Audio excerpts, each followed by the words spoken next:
We've got tips and recipes for healthy living. So for fun and inspiration, come and join us in the raw food world. Welcome everybody! We're back. We're better. We're alive. And we've got Angela Stokes, Monarch, right here, ladies and gentlemen. Hello. Today, Angela has some questions for me she wants to ask for the Raw Food World TV show. Woo! Wasn't there a couple things we wanted to say before then? I wanted to say thank you very much for all your lovely suggestions for how to make nut butter. People had lots of ideas, didn't they? Yeah, but I got nothing. Oh no. I don't have a stone grinder here in Ecuador. I want stone ground nut butter, babe. We're working on it, aren't we? We are working on it. We're manifestors. I've been Google researching today, trying to find stone grinders from China, things like that. You guys have to understand, I'm here in Ecuador and I don't have nut butters. I have to import them and they cost $1 million. Uh-oh. And I want the best made from home. It's all in the works, Bubba, isn't it? I need nut butter, stone grinders. It's an obsession. All obsessions come true. They do. I just can't stop thinking about it. Never. It's like my obsession. It's nuts. I need stone grinders. You'll see. What else did we want to say to the nice people? That you are the most beautiful, iridescent goddess princess on the planet? Baba! Yeah? No. Maybe we can start doing the questions and maybe we'll remember. Okay. All right. You ready? guys, Angela's always telling me to hide my ears because I look like Dumbo. You know, the big elephant with ears, so I gotta go like that. Baba! Actually, that's what my brother used to say, but she said that she doesn't like my ears. Baba! I've got big ears. Like I've had this fetish, this ear fetish. No, this self-conscious thing. Because my brother used to call me big ears and Dumbo, and he would like grab them and pinch them really hard, like to where it really hurt. And then he'd try to make me fly away. And then Angela says I look like a chimpanzee when I don't have my hair in front of my ears. Oh, dear. Should we ask the nice questions? Yeah. Thanks for letting me get into my little issues. If you had one word to describe yourself, Mr. Monarch, what would you choose? Fantastico? Ooh, a little bit of a Spanish twist on that one. No. One word to describe myself? Yes.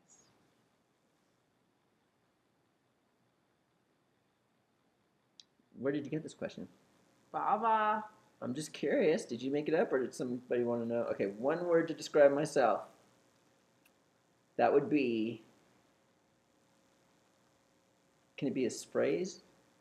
Baba. No.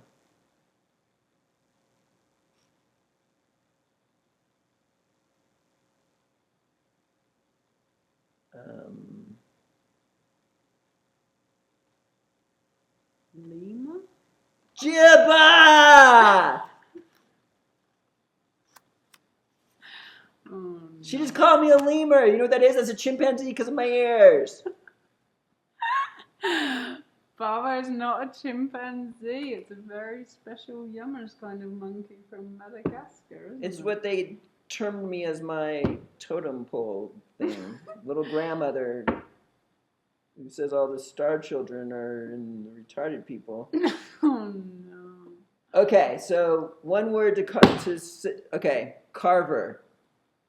Carver? Yeah, C-A-R-V-E-R? yeah. Ooh, why is Baba a carver? Wherever I go, I just like carve my own way and I just disobey rules and stuff like that. It's just this thing I do. All right. Maybe carving my own way, like just Okay. What is your middle name? John? I think you did ask me this, but it's Jon. Matthew John Monarch.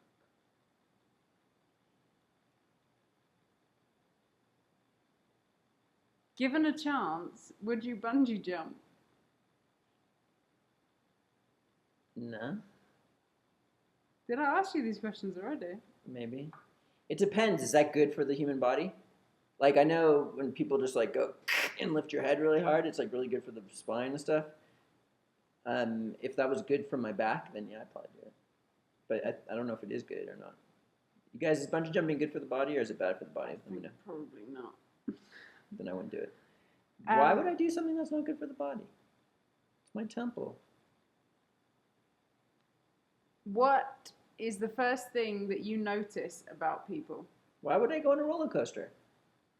It's not good. Like, what was that? What's the what? What is the first thing that you notice about people First thing I notice about people, when you first meet them? their Teachability Index. What does that mean? It means, okay, so somebody just when someone comes up, when they're like, oh, man, and they it's like they either want to talk my ear off or they want to listen and learn. Whenever I go up to somebody that I want to like learn, like I don't impress people. I'm just an open book. I learn. I'm an apprentice to everybody. Like if I'm directing my energy towards, that's one reason why I've probably been successful. I just like anybody, When I go to David Wolf, I don't be like, oh, I know this, I know that, I know this. I'm like, tell me. Mike Adams, like what? Come on, tell me. Like I need to know everything. I just try to absorb in everything and soak everything in. Most people don't act like that. Like when someone comes up to me, they ask me a question, and I'm like, I give them like a one sentence answer, and then bam, I get ramparded with like 10 paragraphs of what. Okay.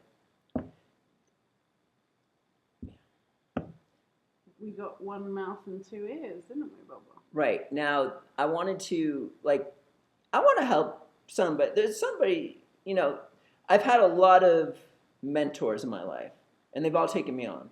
They probably did it with joy because of my teachability index being extremely high.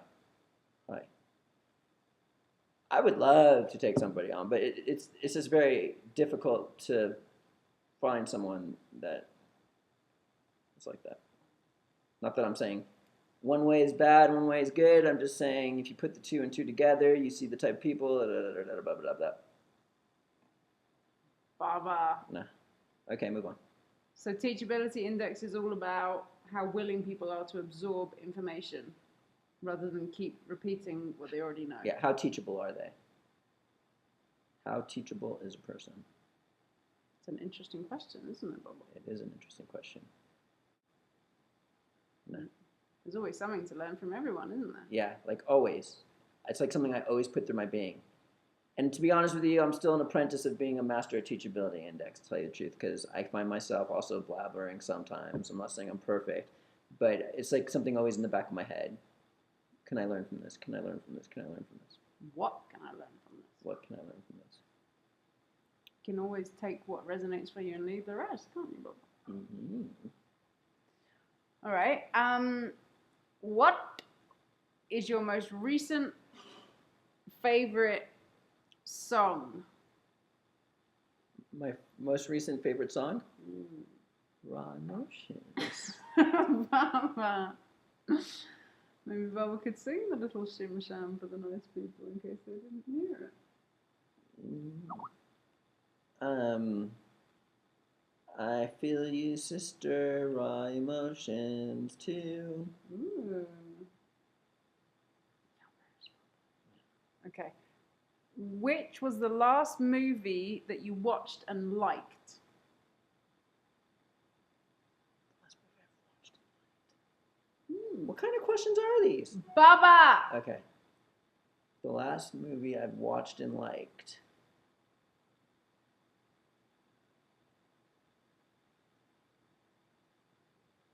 Can I think about this and we can go to the next one? Okay. Tell me about a favorite event of your childhood. A favorite event of my childhood? So, okay, I don't know if I'm supposed to be like just thinking about it or just saying what immediately pops up in my head. Pop! Okay, this is what popped in my head. When I was younger, I was riding my bike, my dirt bike, over little hills and doing jumps and stuff. And one time I just took off and flew, and I landed, and the seat went right into my penis. And not the part that hurts, just, well, it hurt, don't get me wrong, but the end. And so I jumped up, and I grabbed it, and I started jumping around like crazy, screaming my butt off, going, ah! And then I'm like, my brother was there. I'm like, come here. He tells the story to everybody. I don't know. And so he came over there, and it was a little bit black and blue. And that was your favorite event from your childhood. That's just what popped in my head. I don't know why. When you asked the question, it popped in my head, but I don't think that's why I asked. Should it be the most? Why does Mr. Monarch have an association between this painful Oh, event? man, we're getting like seriously into my issues here. Okay, you guys ready? This is what it all comes down to. When I was younger, at about 9 years old, my parents got divorced. So that was at the beginning of my insanity of how I got all messed up. So my parents got divorced, and then my mom decided to go to school and become a school psychologist. She was a real estate agent, and then she went to, right. So she became a real estate agent, and so what she did was she just left me and my brother at home alone every single night. So my brother's 4 years older than me. He's like 6'4". I was this little twerp. And so she let him babysit me, and every single night, my brother would just kick my butt. Maybe I did some instigating too, but that's what people tell me. I probably did some instigating. I don't know, like if that is worth all the pain I've gone through. Like he used to pull my hair. The reason why my hair is so thick, I think, is because he used to just pull me by my hair all the time. He used to tickle me under my armpits till it hurt, like just, like if someone touches me in the armpit, you can ask Angela. I kind of just like almost freak out sometimes. We've been getting massages, and I've been able to handle it lately. But so here I am, this little kid getting beat up. So I guess I associate, like my mom was gone, my father was gone, my brother was probably messed up, so he took it out on me. I forgot to mention that my oldest brother is mentally challenged. So my brother was kind of with my other brother, so he might have had some frustration growing up that his older brother might have been, but I was kind of not like the personality of a 3-year-old, while I was like way to the other side.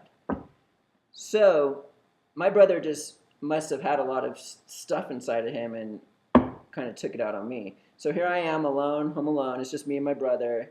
And maybe I was like calling out for love, and I might do some instigating because, my parents aren't around. So I would just mess around with my brother. And so then he would beat the crap out of me. So then I would get pain, and that would be kind of my association with love. Does this sound right, Angela? Yes. I went to a workshop, and they kind of guided me through this, and they said this might have been what happened, but I don't know. So this has been a nice little psychological shim-sham. Psychiatrist. You guys are my psychiatrists. So here I am. I go get massages, and I'm just like, hurt me. Like, seriously, go as deep as you can. It's pretty amazing, like, all the stuff I accomplish. Like, she's been doing the back of my shoulders for, like, ages now. And totally just, like, it hurt like crazy at first, but now it's totally pain-free, practically, because I did so much work on it. Now she's working, like, right here. Oh, my God, it's so painful. So maybe I've got some issues. Would you recommend that other people get massage work there? Absolutely. It's the most painful thing you'll probably ever imagine. What she does is, excuse my big ear, she takes her finger, she She messes around with all this, and then she like goes really deep into this area, just like all the like just like and I'm just sitting there trying to hold it, and then sometimes I'm just like. Few more questions? All right. Did you remember yet the last movie that you watched and liked?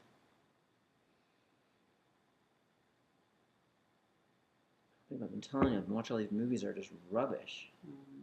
We'll come back to that one again. What do you think you will be doing 5 years from now? Ooh.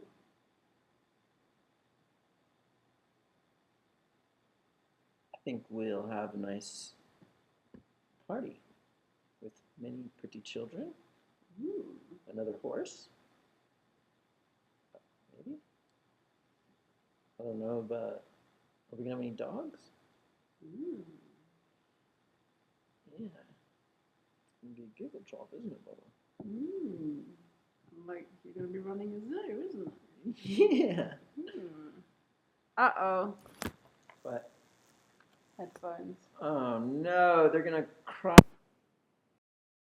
In the whole time, so that was probably poor sound quality. We can crank it up, right? It has a little. Sorry, everyone. We didn't do it on purpose. All right. 2 more questions. If you had to evacuate your house immediately, what is the one thing you would grab on the way out? Me. All right. And finally, what is the oldest item that you own?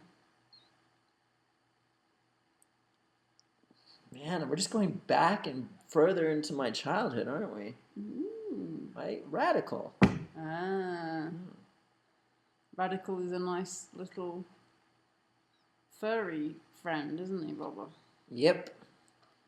He's like a puppet raccoon, and one day I came home and I had just learned in school that babies come out head first, and my parents put like a bear, like a little bear that would fit in the pocket with his head sticking out. And I'm like, I just learned that heads came out first. I'm not joking. And I ran to the room and I'm like, Mom, Dad, Radical just laid a baby. And I showed them, and they were just crying, laughing. They're hysterically. This is before they got divorced and all the things happened. Oh, no. It's been a bit of a dramatic TV show today, hasn't it, Bubba? Yes. It's been a bit of an emotional roller coaster. Yeah. We don't go on real roller coasters, though, do we? No. That's kind of silly. Because why would someone do that? Just spiking your adrenals for no particular reason, isn't it, Bubba? Would Mr. Monarch like to remember the last answer? I'd go in like a hyperbaric chamber. That's good for my body. I'd go in a sauna. That's good for my body. But why would I go on a roller coaster ride? Maybe the same reason why I watch movies. Because I'm addicted. I got problems.